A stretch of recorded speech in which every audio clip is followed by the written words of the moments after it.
Уважаемый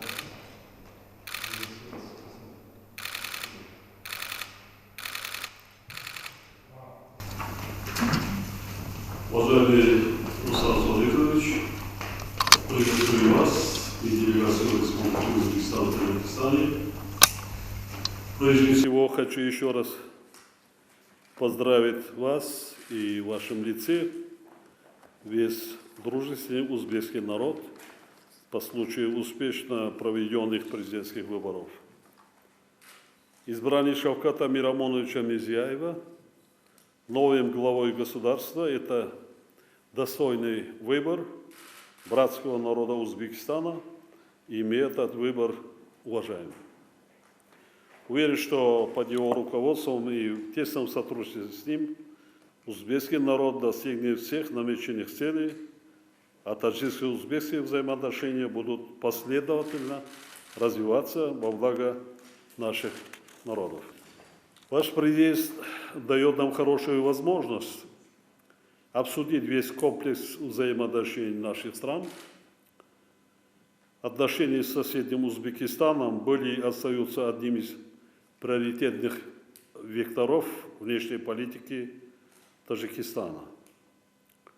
Наши народы близки по менталитету и традициям, и веками жили плечом к плечу в мире и взаимопонимании.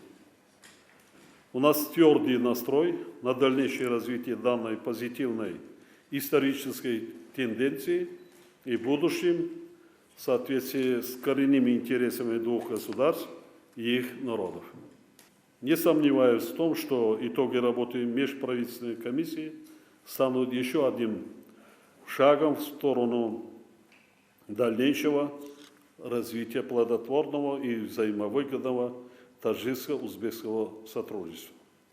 Еще раз приветствую вас и передаю слово вам, Руслан Садыкович. Еще раз добро пожаловать. Спасибо большое, уважаемый Эмомали Шарифович. В первую очередь позвольте выразить вам глубокую благодарность за предоставленную возможность для нашей делегации встретиться с вами лично, несмотря на ваш плотный и насыщенный рабочий график.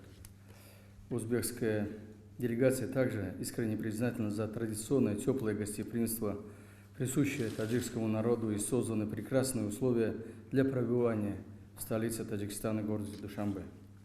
В первую очередь, уважаемый Эмомали Шарифович, хотел бы передать вам самые теплые и искренние слова приветствия от имени президента Республики Узбекистан Шавката Мирамоновича Мирзияева.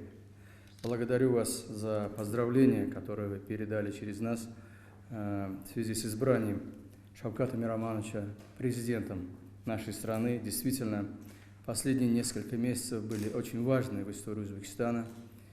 После безвременной кончины нашего признанного лидера, первого президента Ислама Дуганича Каримова, узбекский народ прошел очень важный этап, когда в строгом соответствии с Конституцией и нормами международного права на основе прямых открытых выборов Шавкат Мирамонович получил подавляющую поддержку нашего народа и избран президентом нашего государства. Действительно, в лице Шавката Мирамоновича Мирзияева узбекский народ видит, во-первых, ближайшего соратника и сподвижника Ислама Дуганича, человека, который продолжит его политику и стратегию развития Узбекистана и нашего государства. Конечно, мы с большой теплотой в те тяжелые дни сентябрьские восприняли, что вы, Эмомали Шарифович, лично прибыли в Самарканд, приняли участие в траурных мероприятиях, посвященных прощанию с нашим первым президентом. И это еще раз сплотило наши народы. Это показало, что мы по-настоящему братские народы, которые и в трудностях, и в радостях всегда рядом, и всегда вместе.